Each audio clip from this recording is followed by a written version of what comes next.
સુરત મહાનગરપાલિકાની ચૂંટણીમાં ભાજપે પોતાનું ગઢ સાચવી રાખ્યું છે। ઐતિહાસિક મતદાન બાદ ભાજપે વિપક્ષને પાછા પાણી કર્યા હતા। તો આ અંગે વિધાનસભાના ઉપાધ્યક્ષ અને સુરતના ધારાસભ્ય પુણેશભાઈ મોદીએ માહિતી આપી હતી। રવિવારે યોજાયેલા રેકોર્ડ બ્રેક મતદાન બાદ આજે ઉમેદવારોનું ભાવિ ખીલ્યું હતું। મતગણતરી કેન્દ્ર પર કોઈ અનિચ્છનીય બનાવ ન બને તે માટે ખાસ ફોર્સ સહિતનો લોખંડી પોલીસ બંદોબસ્ત તૈનાત કરાયો। કેન્દ્રની અંદર પ્રવેશતા દરેક અધિકારી અને ચૂંટણી એજન્ટની સઘન તપાસ કરાતી। ત્યારે સુરતમાં ગાંધી એન્જિનિયરિંગ કોલેજ ખાતે યોજાયેલ મતગણતરી સમયે પહોંચેલા ગુજરાત વિધાનસભાના ઉપાધ્યક્ષ અને સુરત પશ્ચિમ વિધાનસભાના ધારાસભ્ય માજી કેબિનેટ મંત્રી પુણેશભાઈ મોદીએ મીડિયા સાથે વાત કરી હતી।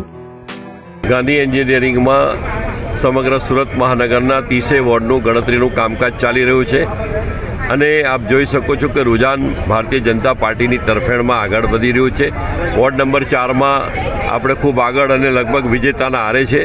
સમગ્ર સુરત મહાનગરમાં ભાજપની અનેક વોર્ડોમાં પેનલ ભવ્ય રીતે જીત નિશ્ચિત બની ચૂકી છે। આમ આદમી પાર્ટી માત્ર પોકળ દાવા કરે છે, વિરોધ કરવા ખાતર વિરોધ કરે છે।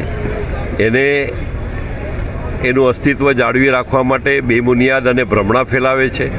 એટલે મતદારો પર એની કોઈ અસર જાજી લાગતી નથી।